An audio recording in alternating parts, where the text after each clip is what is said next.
Hair oil prepare చేయడానికి మనకి ఉసిరికాయలు, కరివేపాకు, అలాగే కోకోనట్ ఆయిల్ కావాలి.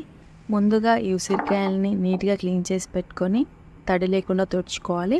ఇప్పుడు వీటిని చిన్న చిన్న పీసెస్గా కట్ చేసుకొని ఒక మిక్సీ జార్ తీసుకొని అందులో కట్ చేసిన ఉసిరికాయలు, కరివేపాకు, అలాగే కొద్దిగా కోకోనట్ ఆయిల్ మిక్స్ చేసుకోవాలి. ఇక్కడ నేను ఓన్లీ కోకోనట్ ఆయిలే వాడుతున్నాను, ఎటువంటి వాటర్ యాడ్ చేయట్లేదు. ఒక గిన్నె తీసుకొని అందులోకి ట్రాన్స్ఫర్ చేయాలి. ఇప్పుడు స్టవ్ ఆన్ చేసుకొని గిన్నె పెట్టుకొని ఒక 10 మినిట్స్ కలుపుతూనే ఉండాలి. ఫ్లేమ్ మాత్రం మీడియంగానే ఉంచండి. మీరు ఏ కోకోనట్ ఆయిల్ అయినా యూస్ చేసుకోవచ్చు. నేను రీసెంట్గా కేరళ వెళ్ళాను కాబట్టి అక్కడ కోకోనట్ ఆయిల్ తీసుకున్నా, అదే యూస్ చేశాను. ఇప్పుడు ఒక 10 మినిట్స్ తర్వాత ఈ ఆయిల్ అనేది గోల్డెన్ బ్రౌన్ కలర్కి వచ్చేస్తుంది. అప్పుడు స్టవ్ ఆఫ్ చేసేసేయండి. నార్మల్ వేడిలో ఉన్నప్పుడు ఇంకొంచెం ఆయిల్ వేసేసి మంచిగా మిక్స్ చేయండి.